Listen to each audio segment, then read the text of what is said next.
கர்த்தராகிய நான் அபிஷேகம் பண்ணின கோரேசுக்கு முன்பாக ஜாதிகளை கீழ்ப்படுத்தி ராஜாக்களின் இடைக்கட்டுகளை அவிழ்க்கும்படிக்கும் அவனுக்கு முன்பாக வாசல்கள் பூட்டப்படாதிருக்க கதவுகளை திறந்து வைக்கும்படிக்கும் அவனை பார்த்து அவன் வலதுகையை பிடித்துக்கொண்டு அவனுக்குச் சொல்லுகிறதாவது, ஆண்டவர் கோரேசை பார்த்து ஒரு வார்த்தை சொல்றார், நான் உனக்கு முன்பாக போய் அப்படிங்கிறார். அடுத்து உன் வலதுகையை பிடித்து கொண்டு அவனுக்கு சொல்லுகிறதாவது. பொதுவாக கர்த்தர் நம்மோடு கூட வருகிறார் என்பதில் நமக்கு மாற்று கருத்தில்லை. கர்த்தரை இவ்வளவு சமீபமாய் பெற்ற வேறே ஜனம் இல்லை. நம்முடைய ஆண்டவர் தான் ஜீவனுள்ள தேவனாக இருக்கிறார்.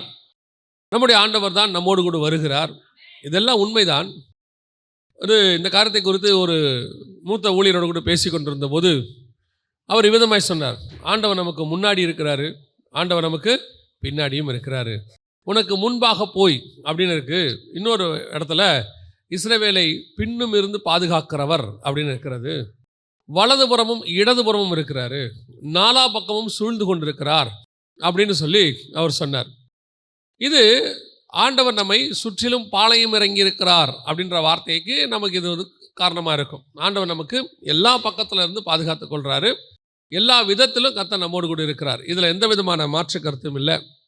ஆனால் ஒவ்வொரு இடத்தில் இருக்கும் பொழுதும் ஒவ்வொரு விதமான காரியம் இருக்கிறது. அதை தான் நம்ம பார்க்கணும். உதாரணமாக இப்போது கோரேசுக்கு கர்த்தர் சொல்கிற வார்த்தை என்னென்னா, உனக்கு முன்பாக போய், உனக்கு முன்னே போய். ஒரு தடவைக்கு 2 தடவை சொல்கிறார். இப்போ இந்த கோரேஸ் யார்? தனிப்பட்ட முறையில் நீங்கள் பார்த்தீங்கன்னா கோரேஸ் யார் அப்படின்னு கேட்டிங்கன்னு சொன்னால், கோரேஸ் ஒரு புறஜாதி ராஜா, கர்த்தரால் அபிஷேகம் பண்ணப்பட்ட ஒரு ராஜா. ஆனால் அவன் புறஜாதி ராஜா, தேவனை அறியாத ஒரு ஊரில் இருந்து இருக்கிறவர். அவங்ககிட்ட போய் கர்த்தர் சொல்கிற சில விஷயங்கள் இருக்குது. நான் உனக்கு முன்னாடி போய் என்ன பண்ண போகிறேன், கோணநாவிகளை செவ்வையாக்க போகிறேன், பொக்கிஷத்தை எடுத்து கொடுப்பேன், புதையலை தருவேன். இது ஒவ்வொன்றத்துக்கு பின்னாடியும் ஒரு ஆவிக்குரிய அர்த்தம் இருக்குது. மாற்று கருத்தே இல்லை. எல்லாத்துக்கு பின்னாடியும் ஒரு ஆவிக்குரிய அர்த்தம் இருக்குது. ஆனால் தேவன் முன்னாடி போகிறதுக்கு, ஒரு புறஜாதி ராஜாவுக்கு முன்னாடி போகிறதுக்கு கர்த்தர் கொடுக்கிறதான இந்த காரியம் என்னன்னு கேட்டிங்கன்னா, அவனுக்கு தனிப்பட்ட முறையில், நான் ஸ்பிரிச்சுவல் காரியங்களுக்கு வரல, தனிப்பட்ட முறையில் அவங்ககிட்ட கர்த்தர் சில காரியங்களை ஒப்பு கொடுக்குறார். அதாவது நேபுகாத் நேச்சாருடைய ராஜ்யபாரம் பெல்ஷாத்சார் காலத்தில் ஒப்பு கொடுக்குறாரு. நீங்கள் 5ஆம் அதிகாரத்தில் நீங்கள் வாசிக்கும் பொழுது இதை நீங்கள் பார்க்க முடியும். தானியேல் புஸ்தகத்தில் ஒப்பு கொடுக்குறாரு. அன்றைக்கி அவன் கையில் நேபுகாத் நேச்சாருடைய அந்த பாபிலோனுடைய பொக்கிஷங்களை ஒப்பு கொடுக்குறாரு, புதையல்களை ஒப்பு கொடுக்குறாரு. இது எல்லாம் தனிப்பட்ட முறையில் கோரேசுக்கு கர்த்தர் ஒப்பு கொடுப்பது. இது ஒரு புறஜாதியாருக்கு கர்த்தர் செய்யக்கூடியதான ஒரு காரியம். ஒரு புறஜாதியாருக்கு கர்த்தர் செய்யக்கூடிய காரியம் பொக்கிஷங்களையும் புதையல்களையும் பூமியில் தருவது. நீங்களும் நானுமே கிறிஸ்துவை முன்பாக வைப்பதற்கு காரணம் என்ன? நாம் பல நேரத்தில் இவங்க கேட்குற இதே காரணத்துக்காக தான் கிறிஸ்துவை நாம் பின்பற்றுகிறோம். உலக பிரகாரமான ஒரு ஆசீர்வாதம், பொக்கிஷம், புதையல், உலக பிரகாரமான தேவைகள், உலக பிரகாரமான காரியங்கள், இந்த பூமிக்குரியது எல்லாமே அதில் வந்துடும். ஸோ இதுதான் நம்முடைய தேவை, இதுக்கு தான் கர்த்தர் நமக்கு முன்னாடி போகிறாரு, வாசலை திறக்கிறாரு அப்படின்னு சொன்னால் நமக்கும் கோரேசுக்கும் என்ன வித்தியாசம்? அதாவது உலக பிரகாரமாக இருக்கக்கூடிய ஒரு ராஜாவுக்கும் கர்த்தரால் அபிஷேகம் பண்ணப்பட்ட அவனும் ஒரு காரணத்துக்காக அபிஷேகம் பண்ணுறாரு. ஆனால் நீங்களும் ராஜாக்களும் ஆசீர்வாதமாக நம்மை கர்த்தர் என்ன பண்ணியிருக்கிறாரு? அபிஷேகம் பண்ணியிருக்கிறாரு. இப்போ நமக்கும் அவங்களுக்கு என்ன வித்தியாசம்? அவனுக்கு கொடுக்குற அதே பொக்கிஷம், அவனுக்கு கொடுக்குற அதே புதையல் தான் எனக்கும் கிடைக்கும் அப்படின்னு சொன்னால், அப்போ நான் இயேசுவை ஏற்றுக்கொண்டதுக்கு என்ன காரணம்?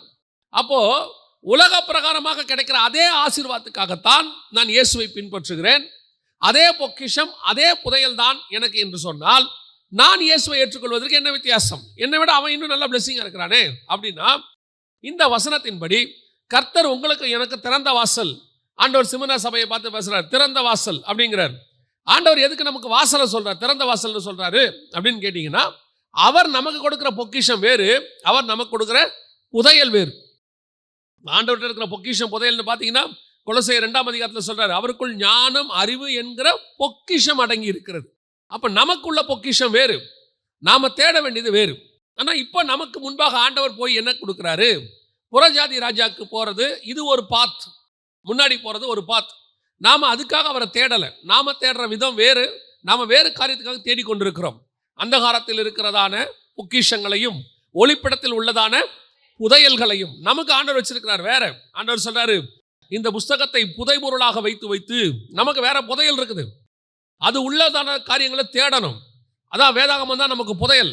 இது உள்ள கர்த்தர் என்ன பண்ணிக்கிறார்? புதைச்சி வச்சிருக்கிறாரு, அந்தந்த காலகட்டத்துக்கு உரியது பொக்கிஷம் என்பது ஞானம், அறிவு. புதையல் என்பது வேத வசனத்துக்குள்ள இருக்கக்கூடியதான கர்த்தருடைய வெளிப்பாடு. இதுக்காக தான் கர்த்தர் திறந்த வாசலை வச்சிருக்கிறார். திறந்த வாசல்னா என்ன அர்த்தம்? வாசல் என்பது இயேசுவை குறிக்கிறது. நம்ம எல்லாருக்கும் தெரியும். ஆண்டவர் நமக்கு எல்லாத்தையும் ஓபன் பண்ணி வச்சிருக்கார். பரிசுத்த ஆவியானவர் அனுப்பி இருக்கிறார். அவர் இப்பொழுது சகல சத்தியத்துக்குள்ள நடத்துவார். இதான் உங்களுக்கு முன்பாக எனக்கு முன்பாக திறந்த வாசலை வைத்திருக்கிறேன். பொக்கிஷத்தையும் புதையல்களையும் எடுத்துக்கொள்வது. அதோட அர்த்தம் என்ன? ஆவியானவர் சபைகளுக்கு வருகிறார். ஆவியானவர் சபைகளுக்குள்ளே அசைவாடுகிறார். சகல சத்தியத்துக்குள்ளும் நடத்துவார். இயேசுவே சொல்றார், நான் இன்னும் அநேக காரியங்களை உங்களுக்கு சொல்ல வேண்டி இருக்கிறது, ஆனால் அவைகளை இப்பொழுது சொன்னால் நீங்கள் தாங்க மாட்டீர்கள். நான் போய் பரிசுத்த ஆவியை அனுப்புவேன். அவர் வந்து உங்களை சகல சத்தியத்துக்குள்ளும் நடத்துவார். அந்த சகல சத்தியம் தான் பொக்கிஷமும் புதையலும். அதைத்தான் நீங்களும் நானும் தேடணும். அதுக்கு தான் திறந்த வாசல்.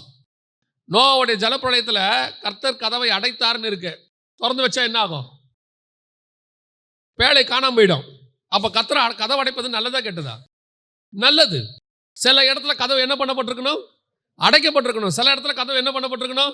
திறந்திருக்கணும். கர்த்தர் அடைத்தாலும் சோத்திரம், கர்த்தர் திறந்தாலும் சோத்திரம். சில நேரத்தில் நீங்க நினைச்சது கிடைக்காது. கர்த்தர் அடைச்சு வச்சிருப்பாரு. நீங்க முட்டுவீங்க, மோதுவீங்க. ஆண்டவர்கிட்ட சொல்லுவீங்க, என்ன ஆண்டவரே எனக்கு மட்டும் கதவு அடைச்சிருக்குது. அந்த கதவு உனக்கு வேணான்னு அர்த்தம். அந்த வழியா நீ பிரவேசிக்க வேண்டான்னு அர்த்தம். அது உனக்குரியது அல்லன்னு அர்த்தம். நான் ஒன்று மட்டும் ஆண்டவர்கிட்ட கற்றுக்கிட்டேன். எனக்கு என் பர்சனலா தேவனுடைய கரத்தில் தீமை என்பது கிடையவே கிடையாது. அவருக்கு தீமை செய்யவும் தெரியாது. அவரை பொறுத்த வரைக்கும் எனக்கு அடைச்சாலும் நன்மை தான், எனக்கு திறந்தாலும் நன்மை தான். அவர் எனக்கு எதை வச்சிருக்கிறாரோ அதில் சந்தோஷமா பிரவேசிக்கணும். அவர் என் வாழ்க்கையில் எதை செய்தாலும் கர்த்தர் நன்மைக்காக மட்டுமே செய்வார். அதில் தீமை என்பது இருக்கவே இருக்காது. ஒருவேளை எனக்கு இன்னைக்கு தெரியாது, அவ்வளோதான். இதில் எனக்கு அது பார்க்கறதுக்கு தீமை மாதிரி தெரியும். இப்போ இஸ்ரவேல் ஜனங்களை பார்த்து ஆண்டவர் சொல்லிட்டாரு, நீங்கள் போங்க 40 வருஷம் சுற்றி வாங்க அப்படின்ட்டாரு.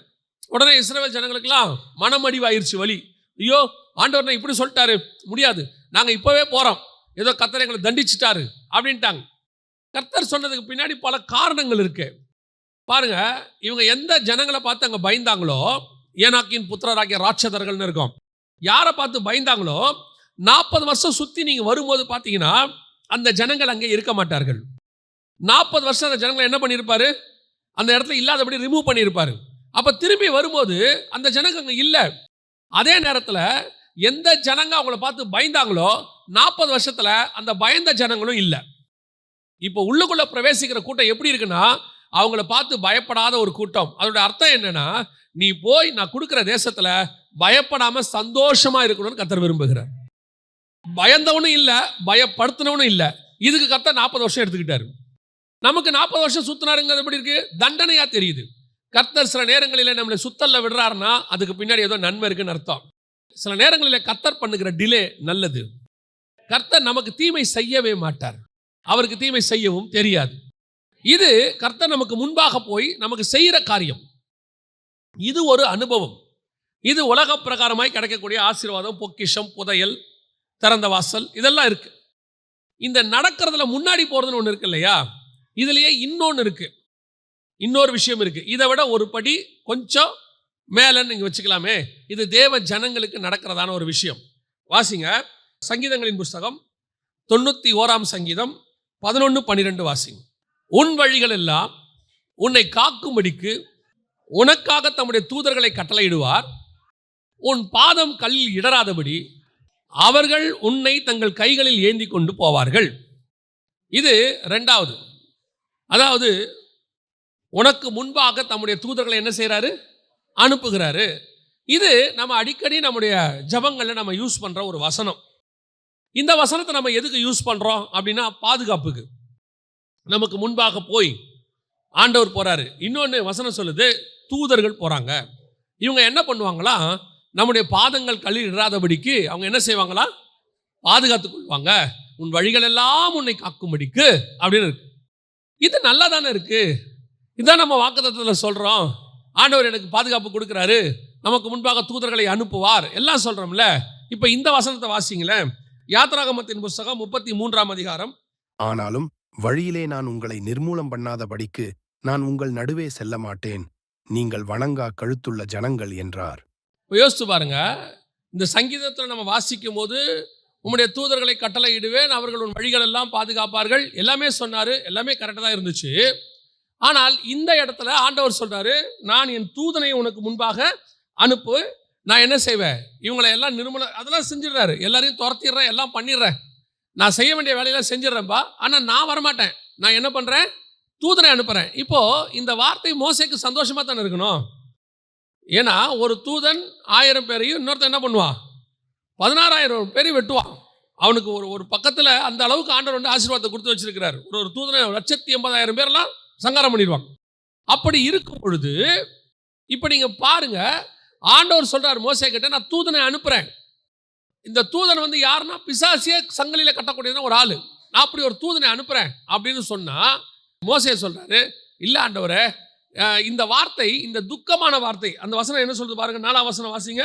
துக்கமான இவ்வார்த்தைகளை ஜனங்கள் கேட்டபோது ஒருவரும் தங்கள் ஆபரணங்களை போட்டுக்கொள்ளாமல் துக்கித்துக் கொண்டிருந்தார்கள். இந்த வார்த்தை எப்படி இருந்துச்சா, எப்படி துக்கமா இருந்துச்சு? ஆண்டவர் சொல்லும்போது அப்போ எப்படி சொல்லியிருக்கிறாரு? ஆண்டவர் சொல்லும்போது எப்படி சொல்லியிருக்கிறாரு? இதை சந்தோஷமாவோ கம்பீரமாவோ கோபமாவோ சொல்லலை. அவர் எப்படி சொல்லியிருக்கிறாரு? துக்கமா சொல்லியிருக்கிறாரு. அது எப்படி சொல்லியிருக்கிறாரு? துக்கமா. அதாவது கோவப்பட்டுலாம் பேசலை. போ, நான் வரமாட்டேன் இனிமேட்டு உன் கூட அப்படி சொல்லலை. நான் வரலப்பா இனிமேட்டு உன் கூட, நான் உன் கூட வந்துக்கிட்டே இருந்தேன்னா நான் என்ன பண்ணிடுவேன், கோவத்தில் அடித்தாலும் அடிச்சு விடுவேன். அதனால் நீ என்ன பண்ணிடுவேன், அதனால் நான் என்ன பண்ணுறேன், என் கூட இருக்கிற ஒரு தூதன் இருக்கான், நான் அவனை அனுப்பி வைக்கிறேன், நீ போப்பா, கூட்டிகிட்டு போ அப்படின்றார். இந்த வசனம் இந்த துக்கமான வார்த்தைகளை கேட்டபோது, இல்லைன்னா கர்த்தர் உடைய கோபமான வார்த்தைகளை கேட்டபோது தான் வந்திருக்கணும். கோபப்பட்டு சொன்னார்னு வரணும். அந்த வசனம் சொல்லுது துக்கமான வார்த்தைகளை கேட்டபோது. அப்படின்னா என்ன அர்த்தம்? கர்த்தர் தூதனை அனுப்புறதுன்றதை விட கர்த்தர் நமக்கு முன்பாக வருவது என்பதுதான் முக்கியம். தூதன் வருவது அப்போ முக்கியம் இல்லையா? தூதன் வருவது முக்கியம், கர்த்தர் வரும்போது தூதன் வருவது முக்கியம். கர்த்தர் சந்தோஷமா ஒரு தூதனை அனுப்பினார்னா சந்தோஷம்தான். ஆனா இங்க கர்த்தர் சந்தோஷமா அனுப்பல. அவர் சொல்றாரு, நான் அனுப்புறேன், ஆல்டர்னேட். கர்த்தர்கிட்ட ஆல்டர்னேட் ஆப்ஷன் நல்லா தான் இருக்கும். ஆண்டவர் சொல்றது ஆல்டர்னேட்டா ஒன்று ஆண்டவர் கொடுப்பாரு, அதையும் பெஸ்டா தான் கொடுப்பாரு. ஆனா அவர் ஃபர்ஸ்ட் ஒன்று சொன்னார்ல, அதுதான் இருக்கிறதுலே தி பெஸ்ட். பல நேரங்களில் இப்போ வந்து தாவீது போய் ஆண்டவர்கிட்ட தேவாலயம் கேட்குறாரு. தேவாலயத்தை கேட்ட உடனே ஆண்டவர் சொல்றாரு, சாலமோனை வச்சு நீ கட்டிக்கோ அப்படின்னு சொல்லிட்டாரு. ஆனால் இது கர்த்தருக்கு சித்தமானது அல்ல. கர்த்தருடைய சித்தம் ஆசாரிப்பு கூடாரம் தான். அதனால தான் ஆண்டவர் கேட்குறாரு தாவீதை பார்த்து, நான் உங்களை யார்ட்டையாவது தேவாலயம் கேட்டேனா, நான் கைகளில் வாசம் பண்ணுற ஆலயத்தில் இருக்க மாட்டேன்ல, எல்லாம் சொல்லிட்டார். அப்படி சொல்லிட்டு ஆண்டவர் சொல்றாரு தாவீதை பார்த்து, இருந்தாலும் நீ கேட்ட கட்டிக்கோ அப்படின்ட்டார். இப்போ தேவாலயம் பாருங்க, மகத்துவமானது, மகிமை இறங்குது. ஒருவரும் ஊழியம் செய்யக்கூடாதபடிக்கு ஷெக்கினா மகிமை இறங்குது, எல்லாம் தான் இருக்கு. ஆனால் அந்த ஃபர்ஸ்ட் பிளான் ஒன்று இருக்குல்ல, ஆசாரிப்பு கூடாரம், அதுக்கு இது என்ன ஆகாது, ஒரு நாள் ஈக்குவல் ஆகாது. ஏன்னா பரலோகத்தின் மாடல் தான் ஆசாரிப்பு கூடாரம். வெளிப்படுத்தல் 15:5 வாசிங்க பார்ப்போம். இவைகளுக்கு பின்பு நான் பார்த்தபோது இதோ பரலோகத்திலே சாட்சியின் கூடாரமாகிய ஆலயம் திறக்கப்பட்டது. பரலோகத்திலே சாட்சியின் கூடாரமாகிய ஆலயம் திறக்கப்பட்டது அப்படின்னா என்ன அர்த்தம்? அந்த சாட்சியின் கூடாரம் இருக்கு இல்லையா, அதுதான் பரலோகத்தில் இருந்தது, அதான் ஆலயம். அந்த மாடல் தான் மோசே கிட்ட காட்டினார். இப்போ தாவீது என்ன பண்ணிவிட்டாரு, அதுக்கு ஒரு ஆல்டர்னேட் மாடலை கேட்டார் பூமியில். அதுக்கு அப்படியே இன்னொன்று. உடனே கர்த்தர் சொல்றாரு, சரி கேட்டது தாவீது கொடுக்குறேன், ஆனால் அந்த ஃபர்ஸ்ட் இருக்குல்ல ஆசாரிப்பு கூடாரம், அதுக்கு ஈக்குவலாக இது என்ன செய்யாது, வராது. தாவீது கேட்டான்னு ஆலயத்தை கர்த்தர் கொடுத்தாரு. ஆலயம் பூமியில இருந்த காலத்தை விட ஆலயம் பூமியில இல்லாத காலம் தான் ஜாஸ்தி. நான் சொல்ல புரியுதா? சாலமோன் தேவாலயத்தை கட்டினாரு, கிட்டத்தட்ட கிமு 168 அது இடிக்கப்பட்டுருச்சு. ஆன்டியோகஸ் எபிபனஸ் வந்து இடிச்சிட்டார், அந்த ஆலயம் இடிக்கப்படுது. நடுவில் நேபுகாத் நேச்சார் இடிச்சிட்டார். அப்புறம் ஒரு 70 வருஷம் ஆலயம் இல்லை. ரெண்டாவது செருபாபேல் கட்டினார், இப்போ தீத்ராயின் இடிச்சிட்டாரு. இப்போ 2000 வருஷமா ஆலயம் இல்லை. ஆலயம் இருந்த காலத்தை விட ஆலயம் இல்லாத காலம் தான் ஜாஸ்தி. ஆனால் ஆசாரிப்பு கூடாரம் இருக்குல்ல, அதான் காட்ஸ் பிளான். அந்த மாதிரி தான் இங்கேயுமே கர்த்தர் முன்பாக போறது தான், என் சமூகம் உனக்கு முன்பாக செல்லும், இதான் காட்ஸ் பிளான். ஆனால் வேற வழி இல்லை, இவன் கூட வந்தா நான் என்ன ஆயிடுவேன், உங்களை கொண்டு போட்டுருவேன். அதனால கர்த்தர் சொல்றாரு, நான் என்ன பண்றேன், உன் கூட ஒரு தூதனை அனுப்புறேன், நீ கூட்டிட்டு போ. அவனும் இதெல்லாம் செய்வான், எபூசியன் ஏத்தியன் எல்லாரையும் விடைச்சு அரிச்சு விரட்டிட்டு தேசத்தை உங்கள்கிட்ட கொடுத்துருவான், எல்லாம் செய்யறாரு. இந்த துக்கமான வார்த்தைகளை கேட்டபோது ஜனங்களுக்குமே தெரியுது இந்த வார்த்தை எப்படி இருக்குது, துக்கம் கஷ்டமா இருக்கு, ஆண்டவர் வரமாட்டேன்ட்டாரு அப்படின்னு. பல நேரங்களில் நமக்கு பாதுகாப்பை நம்ம உணர்கிறோம், இந்த தூதர்களுடையதான காரியத்தை போல உணர்கிறோம். ஆனால் கர்த்தர் கூட வராராங்கிறதா இப்ப கேள்வி. நாம பல நேரத்தில் இதை தான் கொஞ்சம் கான்சன்ட்ரேட் பண்ணணும். மோசேக்கு தூதன் மூலமா வர பாதுகாப்பு வேணுமா, கர்த்தர் மூலமா வர பாதுகாப்பு வேணுமானா கர்த்தர் மூலமா வர பாதுகாப்பு தான் வேணும். கர்த்தர் கோபம் உள்ளவர் ஆயிற்றே, பரவாயில்ல நீங்களே வாங்க. நான் நடுவில் வந்தா உங்களை சங்காரம் பண்ணுவேனே, பரவாயில்ல நீங்களே வாங்க. அது அவனுக்கு தெரியும். இந்த டிஃபரன்ஸ் உங்களுக்கு எனக்கு என்ன செய்யணும், புரியணும். எது வேணுங்கிறத நாம தான் செலக்ட் பண்ணணும். நமக்கு முன்பாக எது போகணுங்கிறத நம்ம தான் செலக்ட் பண்ணணும். ஆண்டவர் கேட்கிறார், நான் போறேன், நான் நடத்துறேன், ஆனா இப்படித்தான் நடக்கணும், இப்படித்தான் போகணும், நான் சொல்றபடி தான் இருக்கணும். அப்படின்னா நான் உனக்கு முன்னாடி போய் எல்லாத்தையும் சரி பண்ணி கொடுத்துறேன். இல்ல ஏன் இஷ்டப்படி தான் நான் போவேன், எனக்கு கொஞ்சம் ரிலாக்ஸா இருக்கணும், கொஞ்சம் இப்படி அப்படி நான் இப்படி அப்படின்னு ஆண்டவர் சொல்றாரு. சரி நீ போ, ஆனா நான் வரமாட்டேன்.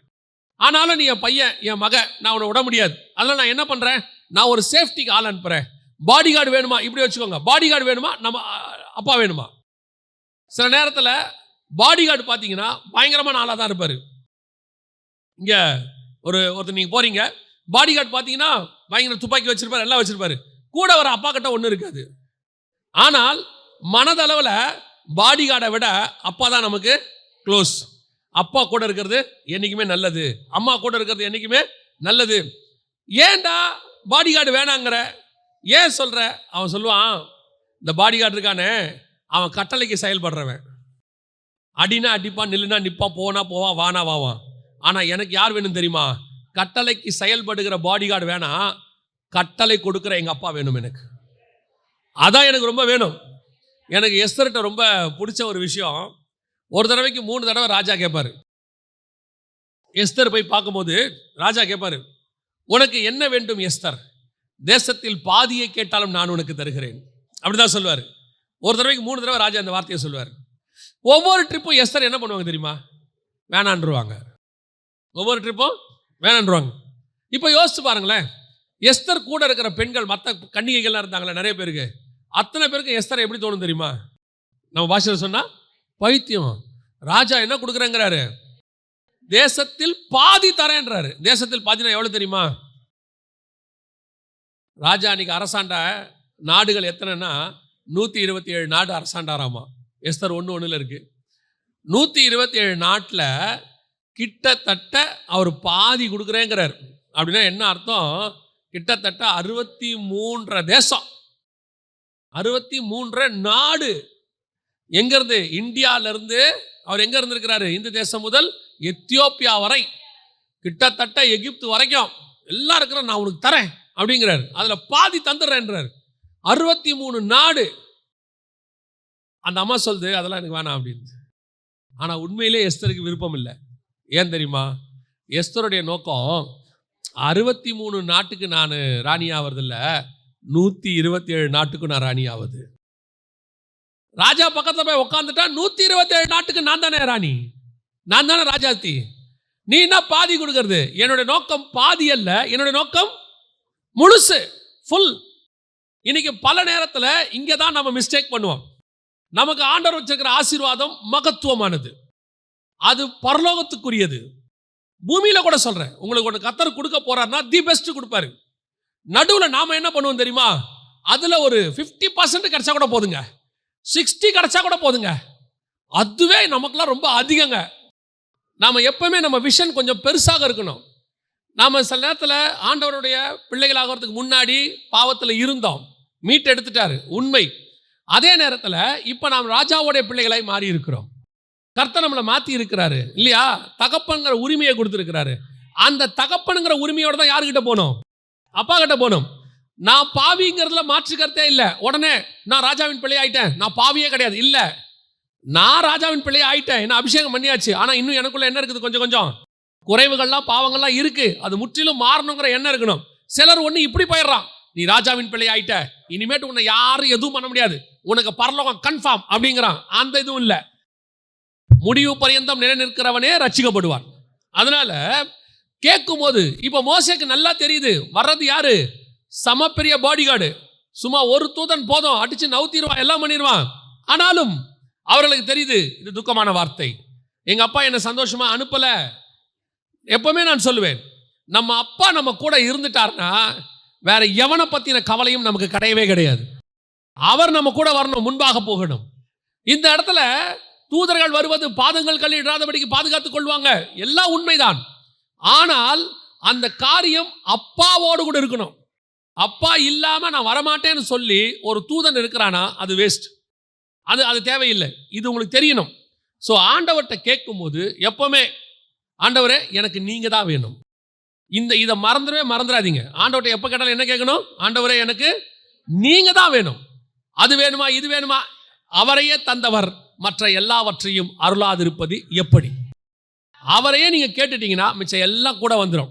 அவரோடு கூட நான் சொல்லுவேன், வழிகளிலே காக்கும்படிக்கு தூதர்கள் வரணும். அது பழைய ஏற்பாட்டில் உண்மை. தூதர்கள் இருக்கிறாங்க, புதிய ஏற்பாட்டில் இருக்கிறாங்க, இல்லைன்னா சொல்ல. ஆனால் புதிய ஏற்பாட்டில் பரிசுத்த ஆவியானவரே உங்களுக்குள் வந்து வாசம் பண்ணுகிறார். தேவனே உங்களுக்குள்ள இருக்கிறார். அதுக்காக தான் நான் என்ன சொல்றேன், எப்பவும் இந்த தூதர்கள் இந்த மாதிரி பிசாசுகள் இப்படிப்பட்ட காரியங்களுக்கு பின்னாடி போகாம யாருக்கு பின்னாடி போயிடணும்? தேவனுக்கு பின்னாடி போயிடணும். அப்பா கூட வாங்க, அவ்வளோதான், மற்ற எல்லாம் முடிஞ்சிச்சு.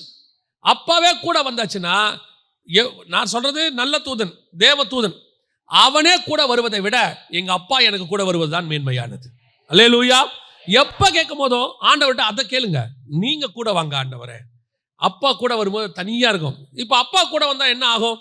வாசிங்க, உபாகமத்தின் புஸ்தகம் 1ஆம் அதிகாரம் 31வது வசனத்தை வாசிங்க. ஒரு மனிதன் தன் பிள்ளையை சுமந்து கொண்டு போவது போல நீங்கள் இவ்விடத்திற்கு வருகிற வரைக்கும் நடந்து வந்த வழிகள் எல்லாவற்றிலும். இப்ப பாருங்க, கோரேசுக்கு முன்னாடி போனது வேற, இப்ப இவங்களுக்கு முன்னாடி போறாரு. ஒரு இடத்துல சொல்றாரு, இல்லப்பா நான் வரல, நீங்க இப்படி இருந்தீங்கன்னா பிரச்சனை ஆயிரும், நான் ஒரு தூதனை அனுப்புறேன். இப்போ அவன் சொல்லிட்டான், அந்த கதையை வேண்டாம், நீங்க வந்தா தான் நான் என்ன செய்வேன், போவேன். நீங்க சொல்லி இருக்கிறீங்க இல்லையா இந்த ஜனங்களோட கூட இருப்பேன்னு, இதெல்லாம் கேட்டுட்டு கடைசியில் அவர் சரி நான் வரேன், என் சமூகம் உனக்கு முன்பாக செல்லும் எல்லாம் சொல்லிட்டாரு. ஆனா இப்போ எப்படி கூட்டிட்டு வராராம் தெரியுமா? இப்போ அவரு ஒரு தூதனாகவோ வேற எந்த இதுலையும் வரல. இப்போ வசனம் சொல்லுது, ஒரு தகப்பன் தன் பிள்ளையை சுமந்து கொண்டு வருவது போல நான் சுமந்து கொண்டு வந்தேன் இவ்விட வரைக்கும். இந்த தகப்பன் பிள்ளையை சுமப்பதுன்றது இல்லை, இது கொஞ்சம் வித்தியாசம். ஒரு டிராவல்ல நீங்க பாடி கார்டோட போகிறதுன்றது வேறு. ஒரு டிராவல்ல உங்களுக்கு முன்பாக ஒரு கைடு, யாரு? கோரேசுக்கு ஒரு கைடு, நான் உனக்கு முன்பாக போய் என்ன செய்வேன், கோணநாளுங்க செவ்வையாக்குவேன். ஒரு கைடு முன்னாடி போறாரு, இன்னொன்று ஒரு பாடி கார்டு கூட வர்றாரு. இது எல்லாத்த விட அந்த டிராவல்ல இன்னொன்று ரொம்ப முக்கியமானது என்ன இருக்குன்னு கேட்டா, ஒரு தகப்பன் தன் பிள்ளையை சுமந்து கொண்டு, இந்த கேரிங்கே வேற. பாடி கார்டு இருக்கிறான், கூட வந்துகிட்டே இருக்கான். அந்த பாடி கார்டுக்கு உங்க முகத்தை பார்த்தா என்னன்னு தெரியாது. உங்க முகத்தை பார்த்தா என்னன்னு தெரியாது. நீங்க கவனிச்சிருப்பீங்களான்னு தெரியாது. பொதுவா நான் ஸ்கூல் முடிச்சுட்டு காலேஜ் முடிச்சுட்டு வீட்டுக்கு வருவேன். சாயங்காலத்தில் வரும்போதே எங்க அம்மா அப்படியே என்னை பார்ப்பாங்க. பார்க்கும்போதே அந்த அம்மாவுக்கு தெரியும் நமக்கு பசி இருக்கா இல்லையான்னு தெரியும். வந்த உடனே சொல்லுவாங்க, சரி கை காலை கழுவிட்டு வந்து சாப்பிடு அப்படின்னு. எனக்கு ஒன்றும் வேணாம், அதான் முகத்தை பார்த்தாலே தெரியுதே வாம்பாங்க. சில நேரத்தில் இந்த பெண் பிள்ளைகள் நடக்கிறத வச்சு அந்த அம்மா கண்டுபிடிச்சிருவாங்க அவங்களுக்கு என்னங்கிறத ப்ராப்ளங்கிறத. அந்த அம்மா கேட்கும், என்ன உன் நடையே சரியில்லையே, இது உடம்பு சரியில்லையா அப்படின்னு கேட்பாங்க. இது யாருக்கு தெரியும்னு கேட்டிங்கன்னா, தகப்பனுக்கும் தாய்க்கும் மட்டும்தான் தெரியுமே ஒழிய இது பாடி கார்டுக்கு தெரியாது, கைடுக்கு தெரியாது. பாருங்க, நீங்கள் வீட்டில் உடம்பு சரியில்லைன்னா அம்மா செய்கிற சாப்பாடு எப்பவுமே எப்படி தான் இருக்கும், அந்த உடம்பு சரியில்லாததுக்கு ஏற்ற மாதிரி தான் இருக்கும். அன்றைக்கி வீட்டில் ரசம் தான் இருக்கும், இல்லை ஏதாவது ஒன்று இருக்கும். சொல்லுவாங்க அவனுக்கு உடம்பு சரியில்லை. முந்தி, இப்போ நான் சொல்கிறதில்ல, முந்தியெல்லாம் ஒரு 30-40 வருஷத்துக்கு முன்னாடிலாம் ஒரு ஆளுக்கு வீட்டில் உடம்பு சரியில்லைனா எல்லாருக்கும் ரசம் தான், அத்தனை பேருக்கும் ரசம் தான். என்ன சொல்லுவாங்கன்னா, அவனுக்கே உடம்பு சரியில்லை அதான் ரசம் வச்சோம். அதாவது அன்னைக்கு ஒரு ஃபேமிலியில் எப்படி இருந்தோம்னா, ஒருத்தனுக்கு பாதிக்கப்பட்டால் நம்ம எல்லாருக்கும் பாதிக்கப்பட்ட மாதிரி இல்லையா? ஆனால் நிஜமாகவே ஒரு தாய் அல்லது தகப்பன், இந்த இடத்துல சொல்லுது, ஒரு தகப்பன் தன் பிள்ளையை சுமந்து கொண்டு வருவது போல, அப்படி சுமந்து கொண்டு வருவது போல ஒரு ஒரு தேவன் வந்து கூட வர்றாருன்னா யோசிச்சு பாருங்களேன். அந்த அந்த ஒரு பையனை பார்த்துக்கிற மாதிரி நான் உன்னை பார்த்துக்கிறேங்கிறாரு. நீ வந்த வழிகள் எல்லாவற்றிலும் என்ன செய்கிற, கூட வர. எனக்கு இந்த வசனத்தை தியானிச்சுட்டே இருக்கும்போது ஒரு 2 பேர் தாம் பிள்ளைகளை எப்படி கொண்டு வந்தாங்கன்றது பைபிள் ஆண்டவர் எனக்கு உணர்த்தி காட்டினார். இந்த வசனத்தை நீங்கள் வாசிங்க. ஆதியாகமத்தின் புஸ்தகம் 22ஆம் அதிகாரம் 3வது வசனம் வாசிங்க. ஆபிரகாம் அதிகாலையில் எழுந்து தன் கழுதையின் மேல் சேணங்கட்டி தன் வேலைக்காரரில் 2 பேரையும் தன் குமாரன் ஈசாக்கையும் கூட்டிக் கொண்டு தகன பலிக்கு கட்டைகளையும் பிளந்து கொண்டு தேவன் தனக்கு குறித்த இடத்திற்கு புறப்பட்டு போனான். 3ஆம் நாளில் ஆபிரகாம் தன் கண்களை ஏறெடுத்து பார்த்து தூரத்திலே அந்த இடத்தை கண்டான். 3 நாள் பிரயாணம் போயிருக்கு. 3 நாள் பிரயாணம் போயிருக்கு. இந்த பிரயாணத்துல ஆபிரகாம் தன் பையனை கூட்டிட்டு போறாரு. அவர் என்ன பண்றாரு? கழுது மேல வச்சு தன் பையனை என்ன பண்றாரு? கூட்டிட்டு போறாரு. 3 நாளும் ஆபிரகாம் எதுக்கு கூட்டு போறாரு பையனை? இந்த 3 நாளும் ஆபிரகாம் பையனை எதுக்கு கூட்டு போறாரு? பலி கொடுக்க கூட்டிட்டு போறாரு. இப்ப இந்த பையனுக்கு தெரியாது அப்பா எதுக்கு கூட்டு போறாரு, பலி கொடுக்க கூட்டு போறாரு தெரியாது. 3ஆவது நாள்ல தான் போய் கேட்கறான் மலைக்கு மேல, தகன பலிக்கு ஆடு எங்க. அப்ப அது வரைக்கும் அவனுக்கு தெரியாது. அப்ப இந்த 3 நாளும் பையன் எப்படி போயிருப்பான் அப்பா கூட? சந்தோஷமா டிராவல். அதே ஒரு வனாந்தரத்தில் கூடாரத்திலே இருந்தோமா, அப்பா இன்னைக்கு நம்மளை என்ன பண்ணியிருக்கிறாரு? வெளியே கூட்டு போறாரு. அதுவும் அதிகாலையில் எழுந்து காலங்காத்தாலே ஏஞ்சாச்சு. அப்படியே ஜாலியா அப்பா கூட போறான். 1 நாள் ஆச்சு, 2 நாள் ஆச்சு, 3 நாள் ஆச்சு, போய்கிட்டே இருக்காங்க. அப்படியே போக போக ஜாலியா இருக்கு. ஒரு இடம் வருது, வந்த உடனே பலியெல்லாம் பலி செலுத்துறதுக்கு எல்லாத்தையும் ரெடி பண்ணா பையனுக்கு டவுட்டு. அப்பா எல்லாத்தையும் கொண்டாந்துருக்கிறாரு, கட்டையா எடுக்கிறாரு, எல்லாம் கொண்டாரு. பலி செலுத்த வேண்டிய ஆடு எங்க? ஆண்டவரே பலிக்கு அப்பா எங்க அப்படின்னா, அப்பா கையை காலை பிடிச்சி கட்டுறாரு. இப்பதான் அப்போ அவன் மனதில் என்ன இருந்திருக்கும்? இந்த 3 நாள் எதுக்கு என்ன கூட்டிட்டு வந்தீங்க? இந்த 3 நாளுடைய பிரயாணத்தினுடைய தானே தகப்பன் தன் பிள்ளையை சுமந்து கொண்டு வந்தது போலன்றதுக்கான அப்படியே ஆப்போசிட். இது அப்படியே என்ன நடக்குது? ஆப்போசிட்டா இருக்குது. சில நேரங்களில் நீங்களும் நானும் தேவனை இப்படித்தான் பார்க்கிறோம். சில நேரத்தில் கர்த்தர் நடத்துகிற பாதை அப்படி இருக்குது. ஆண்டவர் சிலர்லாம் சொல்லுவாங்க, ஆண்டவர் என்னை கொண்டு போய் இப்படி விட்டுட்டாருங்க, நான் நினைக்கவே இல்லை, நான் கர்த்தரை தான் தேடுறேன், எனக்கு ஏன் இப்படி எல்லாம் நடக்குது? ஆண்டவர் சொல்றாரு, நீ கை காலை கட்டுற வரைக்கும் தான் பார்க்குற, கத்தி ஓங்குற வரைக்கும் தான் பார்க்குற, ஆனா உன்னை உயிரோடு கூட எழுப்பி நிக்க வச்சு உன் சந்ததியை ஆசீர்வதிக்கிறத நீ இனிமேட்டு தான் பார்ப்ப. உன் தகப்பன் உன்னை சுமந்து கொண்டு வந்தது காரணம் உன்னை பலி கொடுப்பதற்கு அல்ல. அதனாலதான் ஆபிரகாம் தெளிவா சொல்லிட்டு போவாரு, நானும் பிள்ளையாண்டானும் திரும்பி வருவோம்.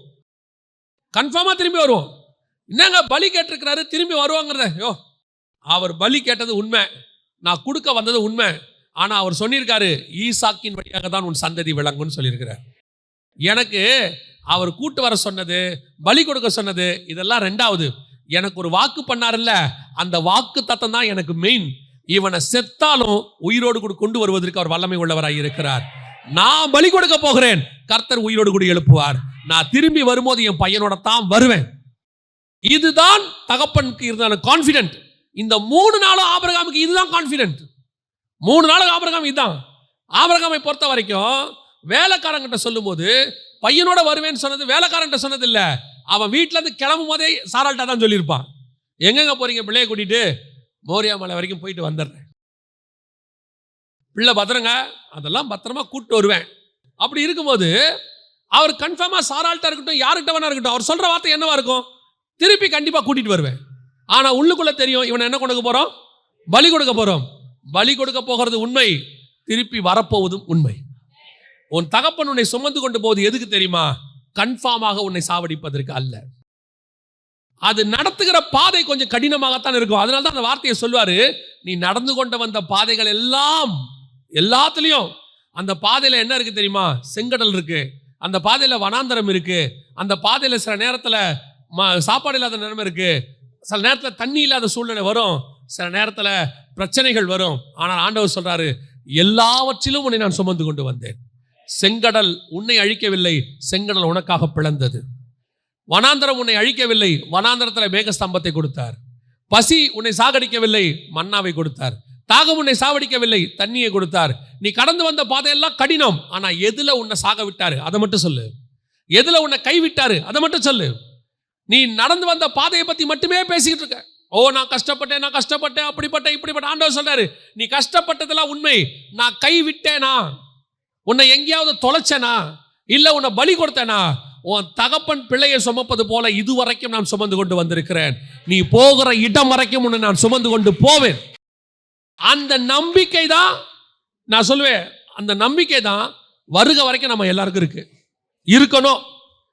அன்னைக்கு இருந்தார் பாருங்க. இப்ப நான் என்ன சொல்லக்கூடாது, எங்க அப்பா என்ன வெட்டுறதுக்கு கூட்டிட்டு போனார், இல்ல, எங்க அப்பா என்ன அதுக்கு நடுவில் காப்பாற்ற கூட்டிட்டு போனார். நடத்தின பாதை கடினம்.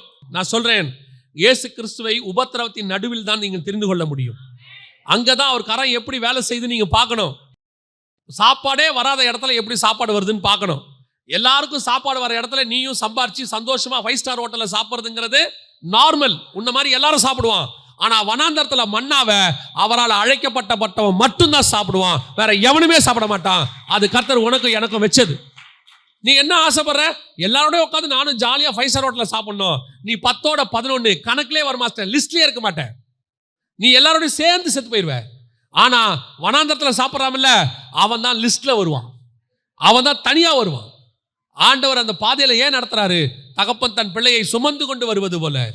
ஆபிரகாம் தன் பிள்ளையை சுமந்து கொண்டு போகும்போது அவன் பையன் நினைச்சிருப்பான், அப்பா ஏதோ ஜாலியா கூட்டு போறாரு. கத்தியை ஓங்கும்போது நினைச்சிருப்பான், ஐயோ அப்பா நம்மளை வெட்ட பார்க்கறாரு.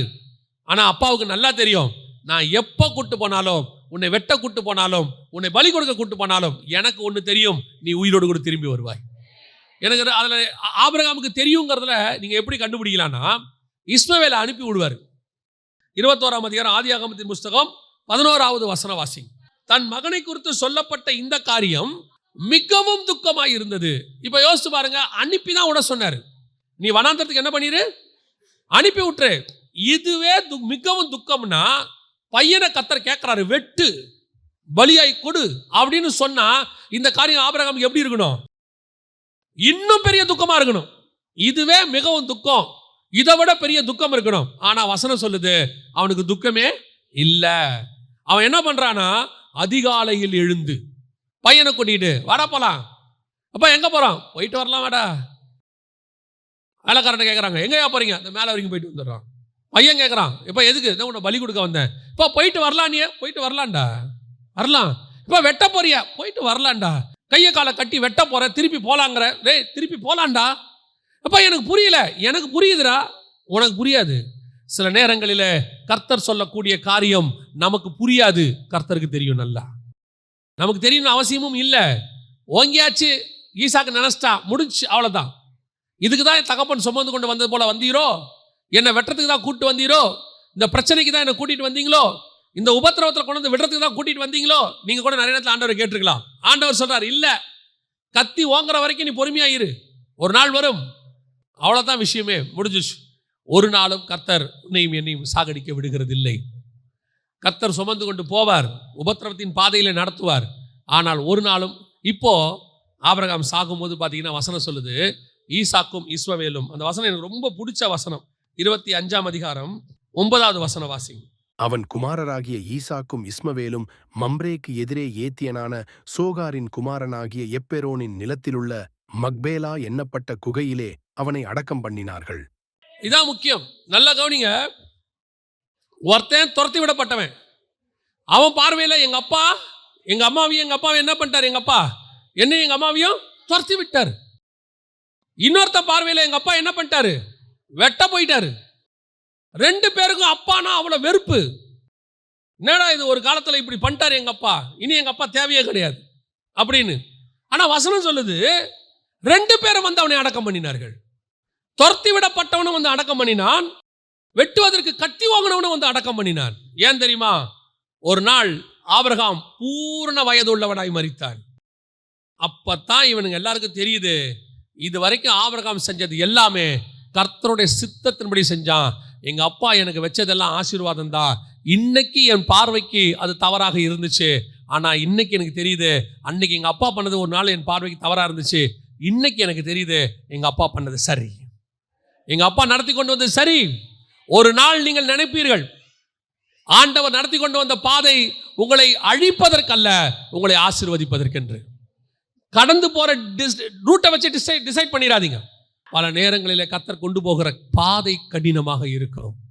நாம் துக்கத்தோடு கூட தான் கடந்து போவோம். இந்த காரியம் எனக்கு துக்கமாக இருந்தது, ஆனால் முடிவு சம்பூர்ணமாக இருக்கும். ஏன்னா ஒன்று மட்டும் நான் தெளிவாக சொல்லுவேன், உன் தேவனாகிய கர்த்தருடைய கரத்தில் தீமை என்பது கிடையவே கிடையாது. அவர் நடத்தி கொண்டு போகிற அத்தனை பாதையும் ஆசீர்வாதத்தின் பாதை, அத்தனையும் ஆசீர்வாதம். அது கத்தி வாங்கினாலும் ஆசீர்வாதம், துருத்தியில தண்ணி வச்சு துரத்தி விட்டாலும் ஆசீர்வாதம், அப்பா அம்மா விரட்டி விட்டாலும் ஆசீர்வாதம், எது பண்ணாலும் ஆசீர்வாதம் தான். ஏன்னு தெரியாது, ஆனா அது ஆசீர்வாதம் தான். ஆனா பிடிச்சிக்கிறது தகப்பனாக இருக்கணும். கரம் பிடிச்சது யாரா இருக்கணும்? தகப்பனா இருக்கணும். இன்னொரு தகப்பனை குறித்து நான் சொல்லிட்டு முடிக்கிறேன். வாசிங்க. அதே ஆதியாகமத்தின் புஸ்தகம் 32ஆம் அதிகாரத்துல 22வது வசனம் வாசிங்க. ராத்திரியில் எழுந்திருந்து தன் 2 மனைவிகளையும் தன் 2 பணிவிடைக்காரிகளையும் தன்னுடைய 11 குமாரரையும் கூட்டிக் கொண்டு யாப்போக்கு என்கிற ஆற்றின் துறையை கடந்தான். இந்த சம்பவம் உங்களுக்கு தெரியும். ஏசா கொல்ல வர போறான் அப்படின்னு இவர் நினைச்சுக்கிட்டாரு. இப்போ இவர் ஒரு ஐடியா பண்றாரு. என்ன ஐடியா பண்றாரு? தன் 2 மனைவிகளையும் தன் 2 பணிவிடைக்காரிகளையும் தன்னுடைய 11 குமாரரையும் கூட்டிக் கொண்டு யாப்போக்கு என்கிறதான ஆற்றில் என்ன செஞ்சாராம்? துறையை கடக்க பண்ணினான் அப்படின்னு இருக்கு. இது ஏன் அப்படின்னு கேட்டீங்கன்னு சொன்னா, இன்னொரு இடத்துல இருக்கும். அவன் என்ன பண்ணுவான்னா, முதல்ல ஒரு குரூப்பை நிறுத்துவான். யாக்கோபு தன் கண்களை ஏறெடுத்து, இதோ ஏசாவும் அவனோடே கூட 400 மனிதரும் வருகிறதைக் கண்டு, பிள்ளைகளை லேயாளிடத்திலும் ராகேலிடத்திலும் 2 பணிவிடைக்காரிகளிடத்திலும் வெவ்வேறாக பிரித்து வைத்து, பணிவிடைக்காரிகளையும் அவர்கள் பிள்ளைகளையும் முதலிலும், லேயாளையும் அவள் பிள்ளைகளையும் இடையிலும், ராகேலையும் யோசேப்பையும் கடையிலும் நிறுத்தி, தான் அவர்களுக்கு முன்னாக நடந்து போய் 7 விசை தரை மட்டும் குனிந்து வணங்கி தன் சகோதரன் கிட்டச் சேர்ந்தான். என்ன ஒரு அந்த ஆர்டரை நல்லா கவனிங்களேன். எனக்கு இதை பார்த்த உடனே யாக்கோபு கெட்டவனா நல்லவனானே உங்களுக்கு தெரியாது. இல்லை, யாக்கோபு நல்லவர் தான், நீங்கள் ஏதோ அப்படி நினச்சிடாதீங்க. என்னடா யாக்கோபை கெட்டவரான்றார்ல. ஒரு சராசரி மனுஷனா யோசித்து பாருங்க. ஃபர்ஸ்ட் அவன் என்ன பண்ணிட்டானா, வசனம் சொல்லுது, பணிவிடைக்காரிகளையும் அவர்கள் பிள்ளைகளையும் முதலில் நிறுத்தி. ஏன் அவங்கள ஃபர்ஸ்ட் நிற்க வைக்கிறான்? ஏசா அடிக்க போறான்னு தெரியுது. அடிச்சா முதல் பாதிப்பு யாருக்கு வரட்டும்? பணிவிடைக்காரிக அவங்க பிள்ளைகளுக்கு வரட்டும். அது இவன் பெத்தது தான், யாக்கோபு பிள்ளைகள் தான். ஆனாலும் ஃபர்ஸ்ட் யார் நிக்கட்டும்? அடுத்து யாரை நிறுத்துறான்? லேயாளையும் அவள் பிள்ளைகளையும். இப்ப இந்த அம்மாவும் இவன் மனைவி தான். அது பணிவிடைக்காரி, இது மனைவி. ஆனா 2 மனைவியில லேயாளை நிக்க வச்சுட்டு ராகேல எங்க நிக்க வைக்கிறான்? கடைசியா நிக்க வச்சுட்டான். யோசேப்பை எங்க போய் நிக்க வச்சுட்டான்? கடைசியா. அப்படின்னா என்ன அர்த்தம்? நீ அடிச்சினே வா, ராகேலையும் யோசேப்பையும் கடைசியா பார்த்துக்கலாம். அந்த டிஃபரன்ஸ் தெரியுதா உங்களுக்கு? நான் உலக பிரகாரமா சொல்றேன். சில நேரத்தில் அப்படி போகும்போது முன்னாடி நம்ம லீஸ்ட் இது போட்டுங்க, இது போனா பரவாயில்ல, அதுக்கப்புறம் நம்ம என்ன பண்ணுவோம்? இதையாவது பார்த்துக்கலாம். சரி, அடுத்து அவன் இன்னும் வந்துட்டான். நெக்ஸ்ட் யாரு? லேயாள். இது கூட போனா போட்டுங்க, ராகேலும் யோசேப்பும் இருக்கட்டுங்க, கடைசியா வேணா அது போட்டுங்க. அப்பனா அவன் நேசம் யார் மேல அதிகமா இருந்திருக்கு? ராகேல் மேலையும் யோசேப் மேலையும். இப்படித்தான் நம்ம நினைக்கிறோம். இந்த வசனத்து மட்டும் இப்படித்தானே இருக்கு. சரி, இப்போ இப்படி வாசிங்களேன். 2வது வசனத்தை வாசிங்க. பணிவிடைக்காரிகளையும் அவர்கள் பிள்ளைகளையும் முதலிலும், லேயாளையும் அவள் பிள்ளைகளையும் இடையிலும், ராகேலையும் யோசேப்பையும் கடையிலும் நிறுத்திட்டானா? இப்போ இது வரைக்கும் நம்ம பார்த்தது கரெக்டா இருக்கா? முதல்ல பணிவிடைக்காரங்க அடி வாங்கினா வாங்கட்டும், அவங்க பிள்ளைகள், அதுவும் இவன் பிள்ளைகள் தான், இருந்தாலும் ஒரு டிஸ்டன்ஸ் வச்சுக்கிட்டான். அடுத்து லேயாள், அடுத்துதான் லாஸ்ட் ராகேல், யோசேப்பு. இது வரைக்கும் கூட ஓகே. இவன் பார்வைக்கு நம்ம கொஞ்சம் நடா இந்த ஆளு பாகுபாடு உள்ளவனா இருக்கிறானே, தகப்பன் இப்படி இருக்கிறானே, அவன் பிள்ளைகள்ல 10 பிள்ளைகள் போனா போட்டு இது ஒன்று மட்டும் எஸ்கேப் ஆகட்டும் நினைக்கிறானே, அவன் ஒரு ப்ரிஃபரன்ஸ் மாத்தி வைக்கிறானே, எல்லாம் தெரியுது இல்ல. அடுத்து வாசிங்க. தான் அவர்களுக்கு முன்னாக நடந்து போய் 7 விசை தரை மட்டும் குனிந்து வணங்கி தன் சகோதரன் கிட்டச் சேர்ந்தான். இவன் ஏன் முன்னாடி போறான்? ஏசா கொல்ல போறான்னு தானே இவ்வளவு அரேஞ்ச்மெண்ட் பண்றான். அப்ப இவன் ஏன் முன்னாடி போறான்? அப்ப ஃபர்ஸ்ட் யார் சாவணும்? செத்தா? ஒரு தகப்பனா அவன் செய்யற விஷயத்தை நல்லா கவனிங்க. இந்த இடத்துல எனக்கு பாகுபாடு இருக்கு, ஆனா இவங்க அத்தனை பேருக்காக நான் ஜீவனை கொடுக்க முன்னாடி போகிறேன். எதை பண்ணாலும் என்னை தாண்டி நீ பண்ணிட்டு போடா, என் கண்ணு பார்க்க கூடாது. இதுதான் தகப்பன் தன் பிள்ளைகளை சுமந்து கொண்டு வருவது. யாக்கோபை நீங்க பார்த்தீங்கன்னா பார்க்கும்போது வேற மாதிரி இருக்கும். சில நேரத்தில் வீடுகளில் அப்பாவும் சரி அம்மாவும் சரி 2 பிள்ளைகள் இருந்தால் பாகுபாடு காட்டுற மாதிரி தான் இருக்கும். 2 பிள்ளைகள் எப்படி இருக்கும்? பாகுபாடு காட்டுற மாதிரி தான் இருக்கும். பையனா தனி தான் அம்மாவுக்கு, பொண்ணுனா தனி தான் அப்பாவுக்கு. 2த்தையும் பார்க்கும்போது பையன் சொல்லுவான், உங்களுக்கு என்னைக்கு இருந்தாலும் அவ தான் ரொம்ப இம்பார்ட்டன்ட் அப்படிம்பான். பொண்ணு சொல்லும், உன் பையனுக்கு தானே எல்லாம் எடுத்து வச்ச, எனக்கா எடுத்து வச்ச அப்படின்னு கேட்கும். அம்மாவுக்கும் அப்பாவுக்கும் வீட்டுக்குள்ள பார்க்கும்போது என்ன இருக்கு? அந்த பாகுபாடு இருக்கு. ஆனா வீட்டுக்கு ஒரு பிரச்சனைன்னு வரும்போது 2 பிள்ளையும் ஒன்னா தான் அவங்க பார்ப்பாங்க. அவங்க தான் ஃபர்ஸ்ட் போவாங்க. ரெபேக்கா ஏன் பெஸ்ட் தாய் தெரியுமா? ஒரு வேர்டு சொல்லுவாங்க யாக்கோபு கிட்ட, உன்மேல் வரும் சாபம் யாவும் என் மேல் வரட்டும், ஆசீர்வாதம் உனக்கு வந்துட்டு போட்டோம். இதுதான் உண்மையிலேயே தகப்பனோ தாயோ உண்மையா இருக்கிறவருடைய சுபாவம். தகப்பன் தன் பிள்ளையை சுமந்து கொண்டு வருவது போல என்ன, கொஞ்சம் பாகுபாடு தெரியுது. சில நேரத்தில் நமக்கு பாகுபாடு தெரியும். நம்ம ஆட்கள் சொல்லுவாங்க, யூதர்களுக்கு ஆண்டவர் செய்யறது கொஞ்சம் அதிகமாக தான் இருக்கும்பா நம்மால். சிலர் சொல்லுவாங்க, யூதர்களை விட புறஜாதியாரை தான் கர்த்தர் அதிகமாக நேசிக்கிறாரு.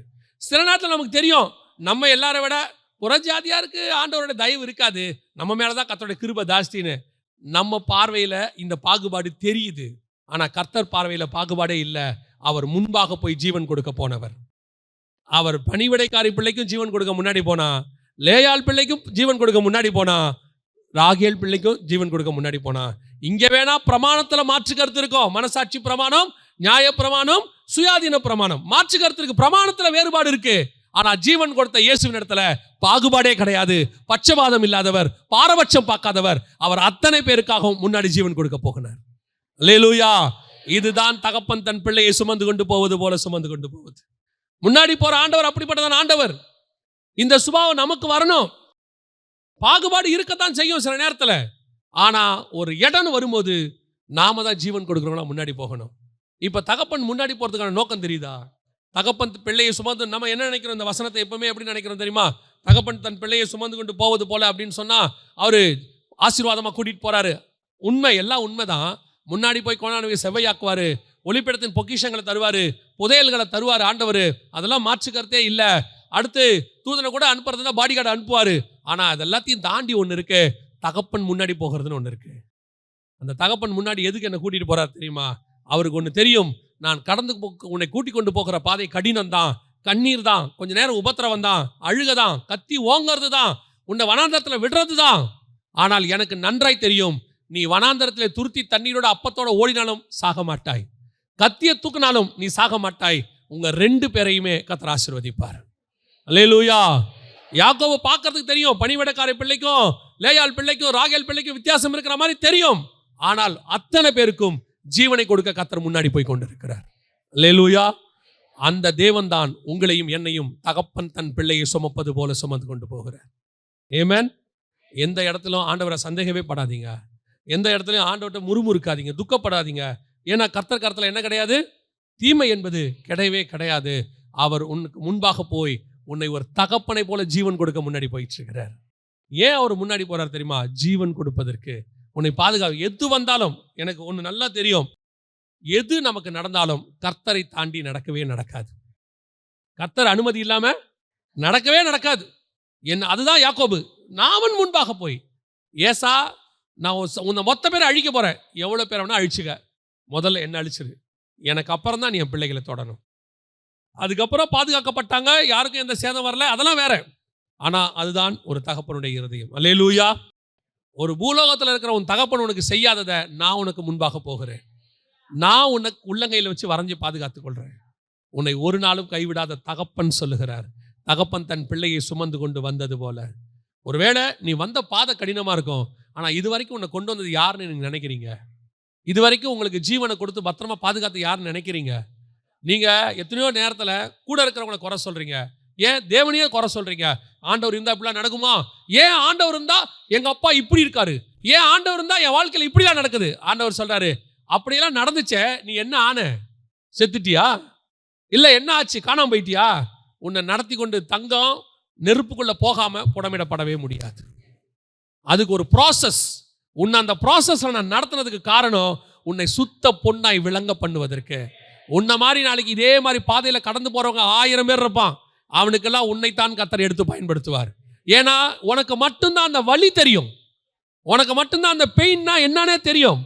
பிரசங்கத்துல நான் சொல்லுவேன், ஒரு சிங்கிள் பேரண்ட்காரன் பிரசங்கத்துல சிங்கிள் பேரண்ட்டை பத்தி பேசுறதுக்கும், அந்த சிங்கிள் பேரண்டா இல்லாம தாயும் தகப்பனும் வளர்த்தவங்க பேசுறதுக்கும் டிஃபரன்ஸ் இருக்கு. ஒரு பசினா என்னன்னு தெரியாதவன் பசியை பத்தி பேசுவதுக்கும், பசியில கடந்து வந்தவன் பசியை பத்தி பேசுறதுக்கும் டிஃபரன்ஸ் இருக்கு. நீ கடந்து வந்த பாதையில ஏன் கர்த்தர் கொண்டு வந்தார் தெரியுமா?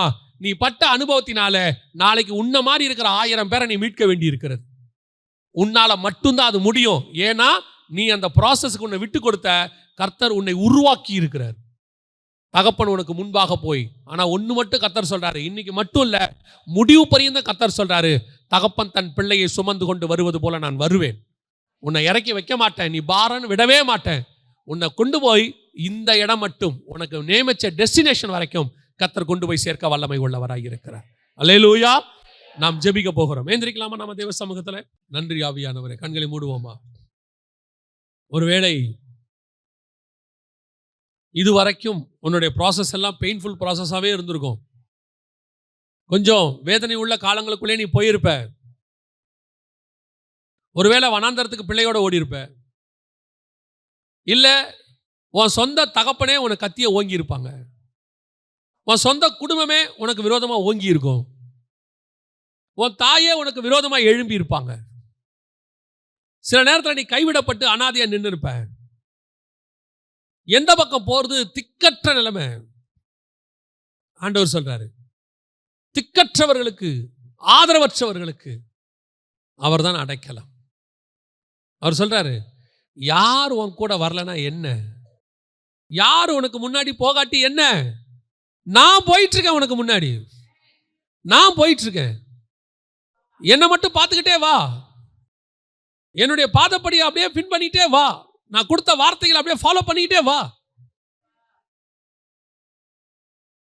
அப்ப நீங்க முன்னாடி போறீங்கன்னா எனக்கு ஏன் ஆண்டவரே இதெல்லாம் நடக்குது? அது அடுத்த உன் கேள்வி. கர்த்தர் என் கூட வராருன்னா, ஆண்டவர் தான் எங்களுக்கு தேவன்னா, ஏன் என் வாழ்க்கையில இதெல்லாம் நடக்குது?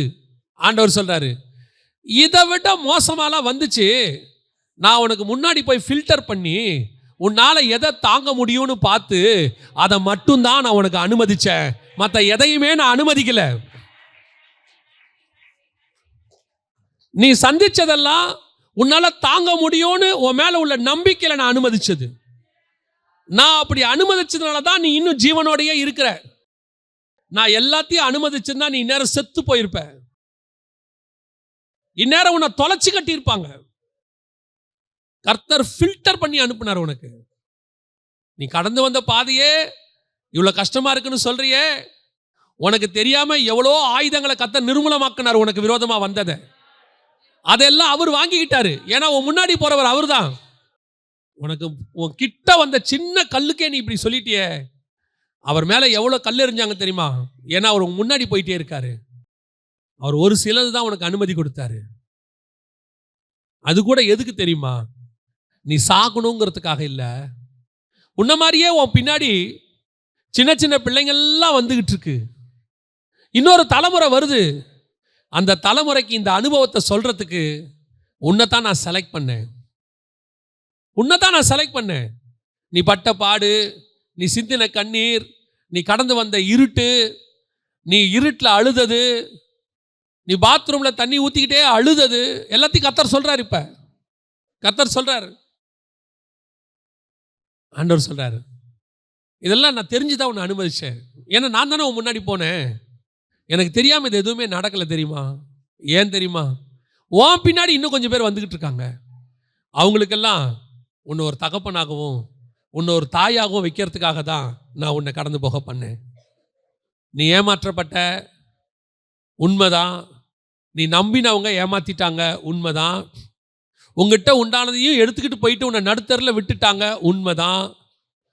அடுத்த வேளை சாப்பாட்டுக்கு என்ன பண்ணுவேன் நீ யோசிச்ச, உண்மைதான். உனக்கு முன்னாடியே நான் அதை யோசிச்சிட்டேன். அந்த வேளை சாப்பாடு உனக்கு கொடுத்தது நான் தான் தெரியுமா?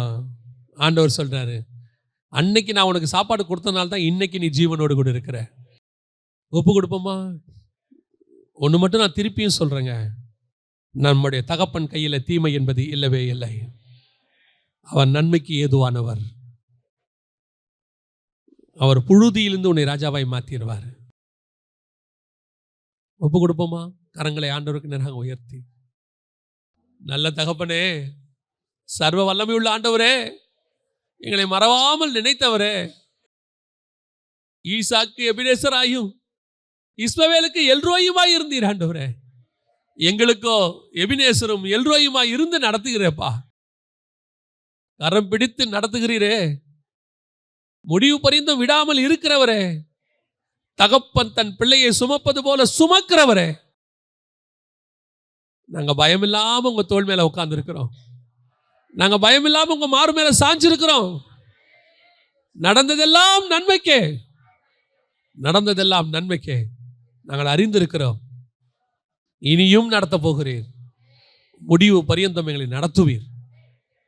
எங்கள் ஆண்டவர் இயேசு கிறிஸ்துவின் நாமத்தில் பிதாவே.